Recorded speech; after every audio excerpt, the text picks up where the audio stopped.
Hello to all you good people. It's the Cockney News channel here, and thank you for joining me today. Now, I'm trying to build a channel that exposes and calls out how the Duke and Duchess of Sussex are abusing the hospitality of the good people of the USA. And if you can subscribe, like, share, and press the notification bell at the end of the video, it will be greatly appreciated. Let's all build this together. On a day when we are hearing that there could be life on another star, apparently zillions of light years away by the sound of it. So what's the bloody point on even reporting it? Now, I'm open-minded about alien life on other worlds, but until you can tell me that they've jumped on one of the small boats and are heading towards the Dover coast to claim asylum in the UK, just save it, please. Right then, let's talk about the Monticito moaners and their latest pathetic attempts at remaining relevant. It's not looking good, is it? And the chickens are seriously coming home to roost, I can tell you.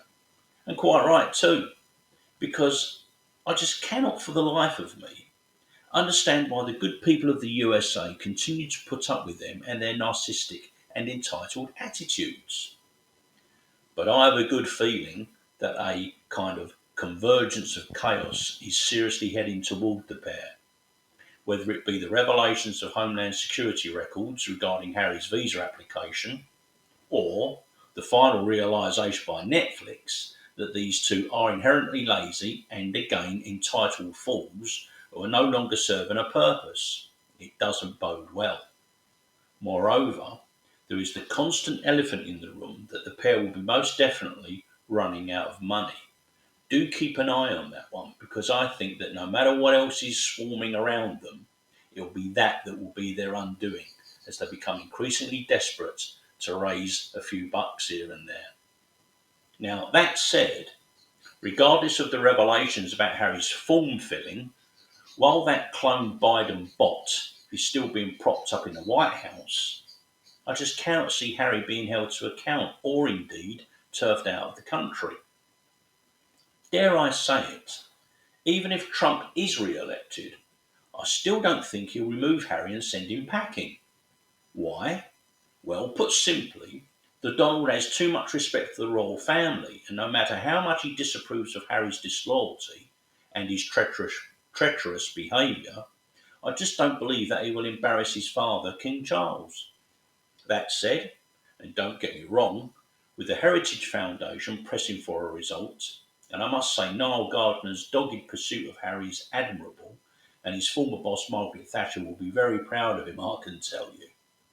And combined with the newly emboldened Donald sitting in the White House, Harry and Meghan's lives will definitely take a turn for the worse, and things will become very uncomfortable for the pair.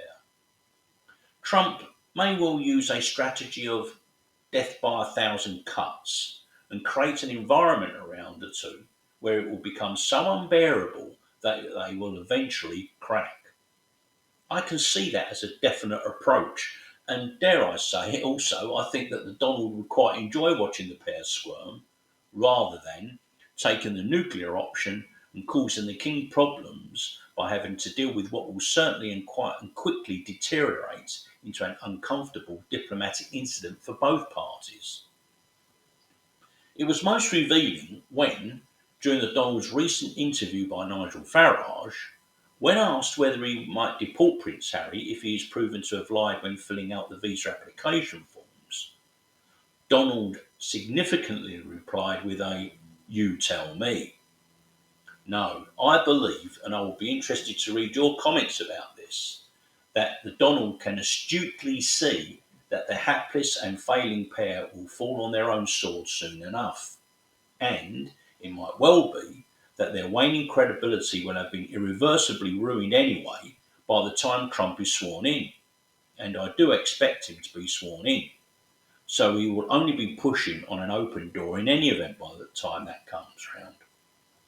For me, what is more significant than even what Trump might do about the Sussexes is their ever lower approval ratings among the US citizens every time another piece of info comes out about the pair, yet more lies, meddling with American politics. I'm always astounded at how even Democrats don't pull Harry up about how he disrespects their Constitution. I can see the American people being very unhappy about the fact that such a privileged man should be given preferential treatment by the Biden administration, who could clearly see how they could use the influence of the two grifters and attack the British royal family in the process.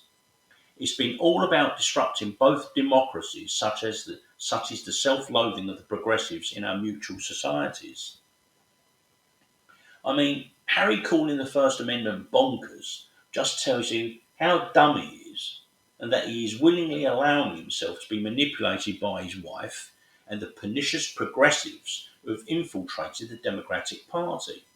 I know that they're getting into all the other mainstream parties as well, don't get me wrong, but it's particularly bad on the left wing of politics in our democracies. It's the same in the UK with our Labour Party and Liberal Party. From where I'm sitting, such forces are using the attack on free speech by the implementation of covert hate speech laws as a means to curb freedom of speech, and privately, those factions in the Democratic Party would like to remove the First Amendment altogether and take away their right to bear arms. It's really concerning. Therefore, rather than relying on and waiting for the arrival of a new president to deal with Harry and Meghan, especially when I would suggest that the Donald is going to have far more pressing global geopolitical issues and the collapse of the international monetary system to deal with, it will be for all the good people of America to let the Sussexes know, loud and clear, we don't want you here anymore. Go away. And then watch the shenanigans of Meghan when she's forced to weaponise the mythical kids against Harry as she becomes ever more desperate. It's a classic sociopathic narcissistic trait that when they're cornered, they really get nasty. Because despite that toothpaste smile of hers, she's not a very nice person underneath. I think we can all see that. So there you have it for today. And if you can leave your comments below, I'll be most interested to read them. I'm still trying to build this channel. It's all early days. So if you can like, share, press the notification bell, and more importantly, subscribe, I'll be very, very grateful. Thank you for joining me today. This is the Cockney News channel. And in the meantime, you stay happy and stay safe.